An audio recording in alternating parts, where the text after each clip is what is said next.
అందరికీ నమస్కారం. ముందుగా శ్రీమాత్రే నమః, శ్రీ గురుభ్యో నమః. గంగాధర్ వాస్తు జ్యోతిషాలయం యూట్యూబ్ ఛానల్కి స్వాగతం అండి.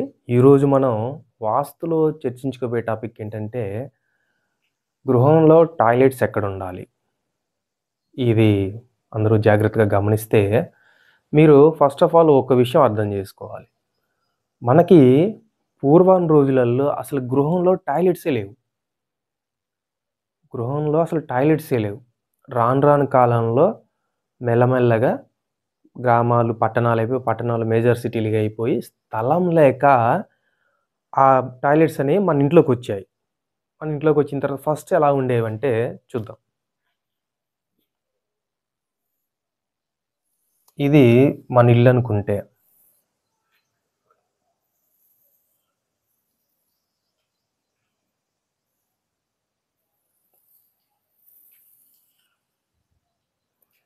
మళ్ళీ ఈ స్థలానికి ఇది తూర్పు, పడమర, ఉత్తరం, దక్షిణం.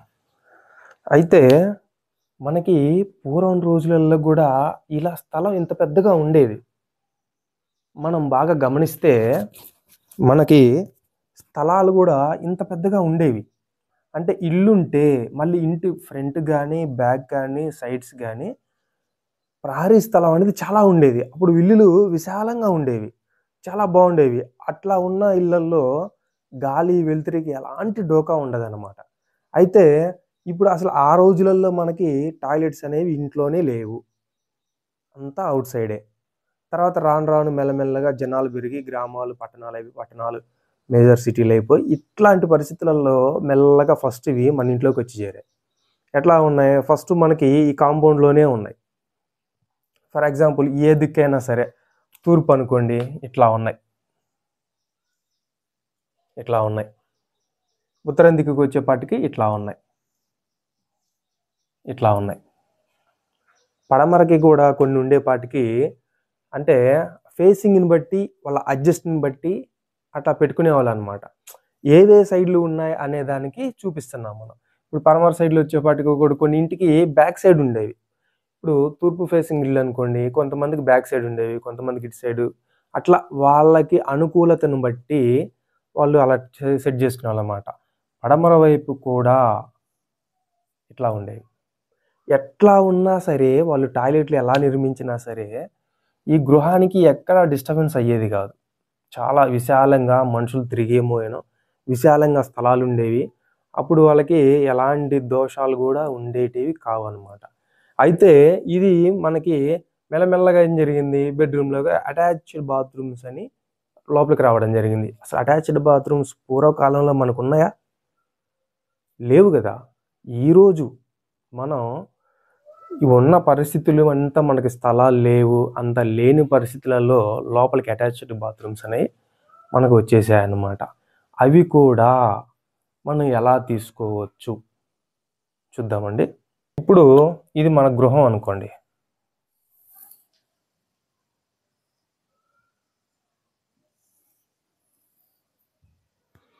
ఇప్పుడు ఇది గృహం అంటే మన స్కేల్ పెట్టి గీయట్లేదు కాబట్టి చేత్తో హ్యాండ్ రైటింగ్తో గీస్తాం. ఓన్లీ హ్యాండ్తో గీస్తాం కూడా కొంచెం లైన్స్ అటు ఇటైనా రావచ్చు. కరెక్ట్గా రాలేదండి, చూడకండి. ఇప్పుడు మనకి ఇవి బెడ్రూమ్స్ అనుకో, ఇది లోపల గృహం. మళ్ళీ ప్రహరీ ఇదంతా సపరేట్గా ఉంటుంది. జస్ట్ లోపల గర్భగృహం వరకు గీశాను. ఈ గర్భగృహంలో మనకి అటాచ్డ్ టాయిలెట్స్ ఎక్కడ తీసుకోవాలి అనే విషయాన్ని మనం గమనిస్తే ఇప్పుడు స్థలాలన్నీ ఒకే రీతిలో ఉండవు. కొన్ని పొడవు ఇంటి వెడల్పులు మారుతుంటాయి, సైజులు మారుతుంటాయి, దిక్కులు మారుతుంటాయి. అలా రకరకాలుగా ఉంటాయి మనకి స్థలాలు. మనం దాన్ని బట్టి మనం బాత్రూమ్ అనేది సెట్ చేసుకోగలగాలి. ఫస్ట్ ఆఫ్ ఆల్ ఒక పాయింట్ ఏంటంటే బెడ్రూమ్ ఎప్పుడైనా సరే మనకి స్క్వేర్లోనే ఉండాలి. అటాచ్డ్ టాయిలెట్ మీరు ఇచ్చినా సరే స్క్వేర్లోనే ఉండాలి. అది ఎలాగో చూద్దాం. ఇప్పుడు ఈ బెడ్రూమే తీసుకుందాం. ఈ బెడ్రూమ్లో ఇట్లా కొంచెం పొడవు ఎక్కువ వచ్చి ఈ వెడల్పు కొంచెం తగ్గింది. అయితే ఈ వెడల్పు ఫర్ ఎగ్జాంపుల్ 10 ఉందనుకుందాం, 10 అడుగులు ఉంది. ఇది 14 అడుగులు ఉందనుకోండి ఈ లెంత్. ఈ బెడ్రూమ్ పొడవు వెడల్పుని బట్టి మనం ఈ లెంత్ ఎక్కువ ఉన్న సైడు ఇటు సైడు అటాచ్డ్ టాయిలెట్ తీసుకుంటాం.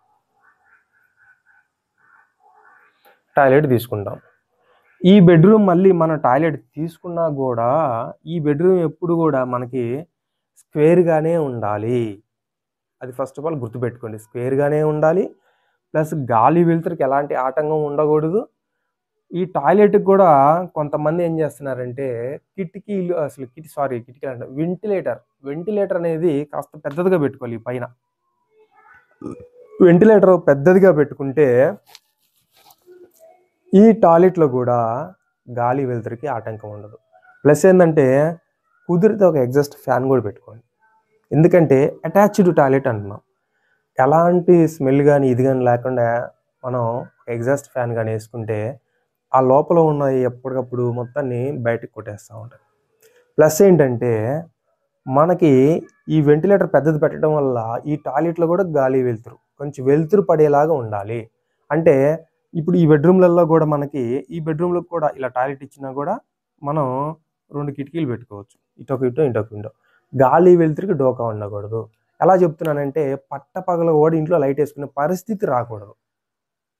మనం ప్లాన్ ఇస్తే అలా గాలి వెలుతురు పుష్కలంగా ఉండాలి. ప్లస్ శాస్త్ర ప్రకారం ఏవి ఎక్కడ ఉండాలి, శాస్త్ర ప్రకారం గృహానికి మనిషి అంటే యజమాని పేరు మీద ఆయన తీసుకోవాలి. మనం అన్ని జాగ్రత్తగా చేసుకోవాలి. ఏవి ఎక్కడ ఉండాలి, ద్వారాలు ఎక్కడ ఉండాలి, కిటికీలు ఎక్కడ ఉండాలి, టాయిలెట్స్ బాత్రూమ్ ఎక్కడ ఉండాలి, ఎలాంటి ఇబ్బంది రాకుండా ఉండాలి. ఇన్ని అంశాలు కూడా మనం జాగ్రత్తగా తీసుకోవాలి. తీసుకున్న తర్వాత ఇప్పుడు ఫర్ ఎగ్జాంపుల్ ఇది మాస్టర్ బెడ్రూమ్ కాబట్టి ఇలా వచ్చేసింది. నెక్స్ట్ ఇంకో బెడ్రూమ్ అంటే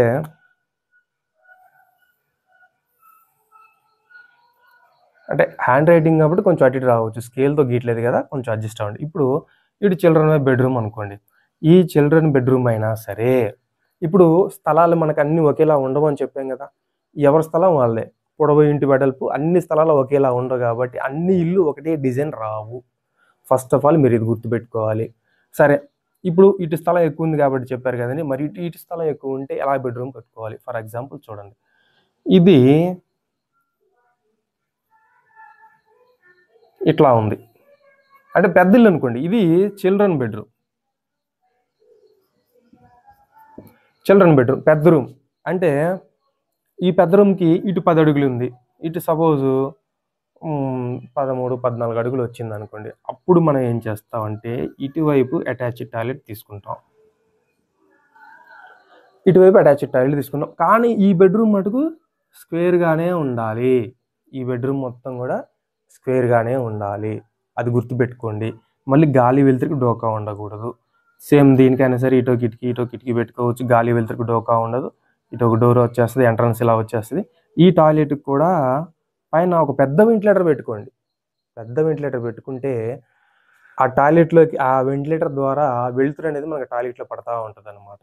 ఎప్పుడు కూడా ఎంత పెద్ద ఇల్లైనా సరే మనకి పట్టపగలు ఇంట్లో కరెంట్ లేకుండా లైట్ పగలపూట కరెంటు వాడకుండా ఉండే పరిస్థితి ఉండాలి.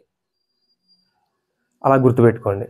పట్టపగలు కూడా మనం బెడ్రూమ్లలో లైట్లు వేసుకుంటే ఇప్పుడు గాలి అంటే మనకి కిటికీలు కూడా అందుకే సమృద్ధిగా ఉండాలి. ఇంటికి సరిపడే కిటికీలు ద్వారాలు సమృద్ధిగా ఉండాలి. ఆ గాలి వెలుతురు ఇప్పుడు 24 hours మనకు సప్లై ఉంటుందా, సప్లై పోతూనే ఉంటుంది.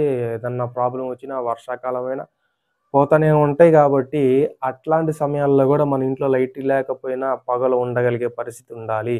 కిటికీలు ఎక్కువ ఉండడం వల్ల బయట నుంచి వచ్చే ప్రకృతి గాలి అనేది మన ఇంట్లోకి ఎంటర్ అయ్యి ఇంట్లో ఉన్న హీట్ కూడా వెళ్ళిపోతూ ఉంటుంది. గాలి అలా వచ్చి అలా వెళ్ళిపోతే ఆ ఇంట్లో ఎక్కువ ఓవర్ హీట్ కూడా ఉండదు. ఇది గుర్తుపెట్టుకోండి. నెక్స్ట్ ఇంకోటి ఏంటంటే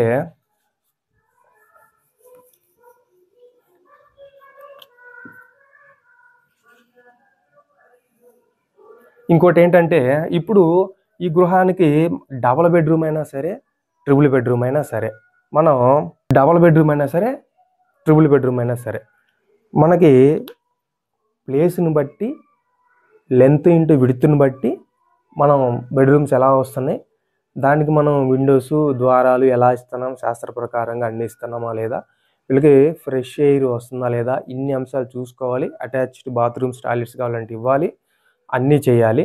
ప్లస్ కొంతమంది ఏంటంటే ఈ ఒక 2 దిక్కులు దక్షిణ పశ్చిమ అనేది సరిహద్దు ఖాయం చేసేసి, ఇప్పుడు ఇది అనుకోండి, ఫర్ ఎగ్జాంపుల్ ఇది తూర్పు,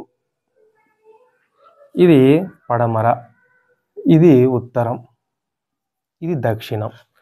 ఈ దక్షిణం ఖాయం చేసి, ఈ పడమర ఖాయం చేసి, వీళ్ళు ఈ ఒక్క ఉత్తరం సైడే ఇట్లా కొంచెం ప్లేస్ వదిలేసి గృహాలు నిర్మిస్తూ ఉంటారు అన్నమాట.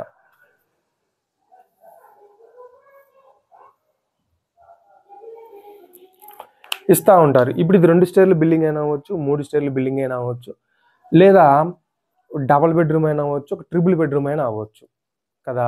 మనకి ఫస్ట్ పాయింట్ ఏంటంటే, ఏ పైప్ లైన్ కూడా మనకి గృహంలో నుంచి వెళ్ళరాదు, గర్భగృహం నుంచి.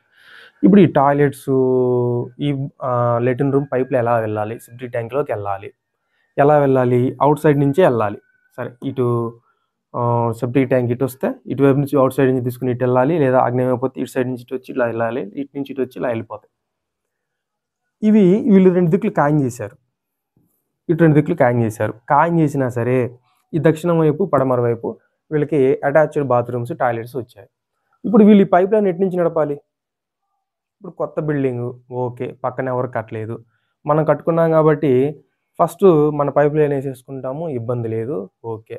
రేపు ఇటు సైడ్ వాళ్ళు, ఇటు సైడ్ వాళ్ళు, ఇటు సైడ్ వాళ్ళు, అంటే ఏదో ఒక సైడ్ రోడ్డు ఉంటుంది, మిగతా 3 సైడ్లు బిల్డింగ్స్ కట్టారు అనుకోండి, మిగతా వాళ్ళు కూడా ఫ్లాట్లు కొన్నారు, బిల్డింగ్లు కట్టారు, వాళ్ళు కూడా సేమ్ ఇట్లానే కట్టేస్తే మనకి ఈ పైపులు ఫ్యూచర్లో ఏదైనా ప్రాబ్లం వస్తే రెక్టిఫై చేసుకునే పరిస్థితి ఉందా లేదా, అదొకసారి చూసుకోండి.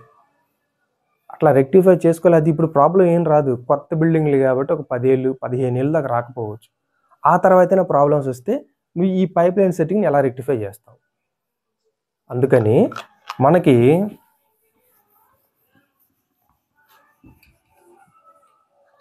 గృహం అనేది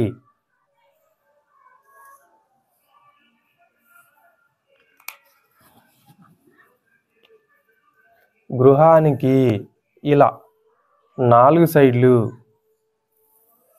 ప్రహరీ వచ్చేస్తే మీకు ఈ గృహం లోపల ఎక్కడ అటాచ్డ్ టాయిలెట్స్ వచ్చినా సరే ఈ అవుట్ సైడ్ నుంచి మీరు ఈజీగా రెక్టిఫై చేసుకోవచ్చు.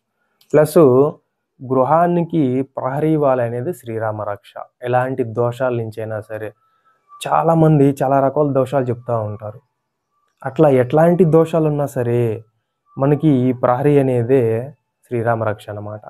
ప్లస్ ఈ ప్రహరీ ఉండటం వల్ల చాలా బెనిఫిట్స్ కూడా ఉన్నాయి మనకి. ఎందుకంటే ఇప్పుడు మీరు దీనికి కూడా మీరు హద్దులు తీసుకుంటే తూర్పు, పడమర, ఉత్తరం, దక్షిణం. అయితే మనం ఇక్కడ ఒక 3 అడుగులు 4 అడుగులు మన స్థలాన్ని బట్టి, మనది పెద్ద స్థలం అయితే మన స్థల ఏరియాని బట్టి మనం ప్రహరీ అనేది సెట్ చేసుకుంటాం. ఓకే, ఇప్పుడు ఈ ప్రహరీ ఇక్కడ ఉండటం వల్ల కూడా ఈ గాలి వెలుతురికి ఎలాంటి డోకా ఉండదు. వెలుతురు అనేది పుష్కలంగా పడిపోద్ది ఇంట్లోకి, ఇటు సైడ్ చూసుకున్నా సరే. ప్లస్ మన ఇంటికి విండోసు, ద్వారాలు పుష్కలంగా పెడతాం కాబట్టి మనకి ఎలాంటి ఇబ్బంది ఉండదు. ఇప్పుడు ఈ దక్షిణం వైపు మనం ప్రహరీ వదిలాము, మన పక్కన ఈ స్థలం వాళ్ళు అనుకోండి, వీళ్ళు కూడా ఇట్లా కట్టుకుంటారు కదా, అప్పుడు వీళ్ళకి ఇది ఉత్తరం అవుతుంది. వాళ్ళు ఇంకొంచెం, మన ఇది ప్రహరీ కదా, అట్లానే వాళ్ళ ఇంటికి కూడా ఇట్లా ప్రహరీ వదిలేస్తే అప్పుడు ఈ గ్యాప్ ఎంత వస్తుంది? కనీసం 5-6 అడుగులు వస్తుంది. 5 అడుగులు గ్యాప్ వచ్చినప్పుడు గాలి వెలుతురికి డోకా లేకుండా ఉంటుందన్నమాట. అట్లాగా మనకి ఈ ద్వారాలు, ఈ టాయిలెట్స్ కూడా మన స్థలాన్ని బట్టి, పొడవు ఇంటి వెడల్పులను బట్టి మనం జాగ్రత్తగా తీసుకోవాలి. కాకపోతే చాలామంది చేసేది ఏంటంటే 2 దిక్కులే వదులుతున్నారు, మిగతా 2 దిక్కులు ప్లేస్ వదలట్లేదు ప్రహరీకి. ఇప్పుడు వీళ్ళకి ఈ టాయిలెట్స్ వస్తే ఈ పైప్ లైన్లు ఎటు పోతాయి? ఇప్పుడు ఈ అద్దు ఖాయం చేసి వేసేసారు. ఫర్ ఎగ్జాంపుల్ చూద్దాం, ఆగండి, మనకు అర్థం అయ్యేలాగా. ఇప్పుడు ఇదే అనుకోండి, దీన్ని ఇట ఖాయం చేశారు, దీన్ని ఇట ఖాయం చేశారు, ఇటువైపు టాయిలెట్స్ వచ్చినాయి, ఇటు టాయిలెట్స్ వచ్చినాయి. ఈ పైప్ లైన్స్ ఇప్పుడు మీరు ఫస్ట్ కట్టుకుంటున్నారు కాబట్టి కొత్తగా వెళ్ళిపోతాయి. తర్వాత పరిస్థితి ఏంటి? ఎటు నుంచి వెళ్ళాలి? గృహంలో నుంచి అయితే అసలు పైప్ లైన్ నడపకూడదు. ఎట్లా తీసుకెళ్ళాలి? ఇది ఒక మేజర్ ఇబ్బందులు వస్తున్నాయి. కొంచెం జాగ్రత్తగా చూసుకొని ఒక తెలిసిన వాళ్ళని మీరు తీసుకెళ్ళి మన గృహం నిర్మించుకోవడం అనేది చాలా ఉత్తమం అండి. ఇట్లా చూసుకుంటే మనకి చాలా చాలా చాలా అనేవి మనం గమనించాలి. గృహం అనగానే ఒక ప్లాన్ ఇచ్చాము, అందరూ ప్లాన్నే చూస్తుంటారు. చూడండి, అటాచ్డ్ మాకు బెడ్రూమ్కి ఎన్ని అటాచ్డ్ టాయిలెట్స్ వచ్చాయండి అనేది చూస్తారు, కానీ టాయిలెట్స్ వచ్చినాయా పేపర్ మీద, జస్ట్ మనం చూసేది డ్రాయింగ్ ఇచ్చినప్పుడు పేపర్ మీద. ఈ పైప్ లైన్స్ ఎటు నుంచి నడపాలి, మనం ట్యాంకీలు ఎక్కడ వస్తున్నాయి, ఎటు తిరిగి వెళ్ళాలి, ఇట్లా కొన్ని గమనించుకోవాల్సిన విషయాలు చాలా ఉంటాయి. అందుకని మనకి ఈ టాయిలెట్స్ అనేవి గృహ అవసరాన్ని బట్టి, గృహ స్థల పొడవింటి వెడల్పుని బట్టి, అక్కడ బెడ్రూమ్ సైజులను బట్టి మనం నిర్మించుకోవచ్చండి. శాస్త్ర ప్రకారం తెలిసిన వ్యక్తిని మీరు తీసుకెళ్తే అతను అన్నీ సెట్ చేసి ఇస్తాడండి. అందుకని చెప్పేసి మనం ఒక ఇల్లు కట్టాలి, ఒక ట్రిపుల్ బెడ్రూమ్ కట్టాలంటే మినిమం ఒక 50 లక్షలు ఈజీ ఖర్చు పెట్టచ్చు. అట్లాంటి ఇంటిని మనము మన పిల్లలు ఎంతమంది కలిసి ఉంటున్నాం, మనం కలిసి ఉండాలి అనుకునే ఇంటిని చాలా జాగ్రత్తగా నేను చెప్తా ఉంటా. గృహం అంటే కామ అర్ధ మోక్ష కారకమైనదే గృహం. అర్ధ కామ మోక్ష కారకమైనదే మనిషికి గృహం అన్నమాట. ఇట్లాంటి గృహంలో మనం ఒక శాస్త్ర ప్రకారంగా ఒక తెలిసిన వ్యక్తిని పిలిపించుకొని నిర్మించుకోవడం వల్ల శాస్త్ర ప్రకారంగా కట్టిన ఇంటిలో కూడా ఎప్పుడు మనకి మేలే జరుగుతుంది. అది గుర్తుపెట్టుకోండి ఫస్ట్ ఆఫ్ ఆల్. ఈ వీడియో కనుక మీకు నచ్చితే లైక్ చేయండి, షేర్ చేయండి మీ ఫ్రెండ్స్ అండ్ ఫ్యామిలీ మెంబర్స్కి. ఎవరికైనా నూతనంగా గృహం నిర్మించుకునే వాళ్ళు ఉంటే వాళ్ళకి ఉపయోగపడవచ్చండి. మనం నెక్స్ట్ టైం ఇంకో వీడియోలో మళ్ళీ కలుద్దామండి. అంతవరకు సెలవు. జై శ్రీరామ్.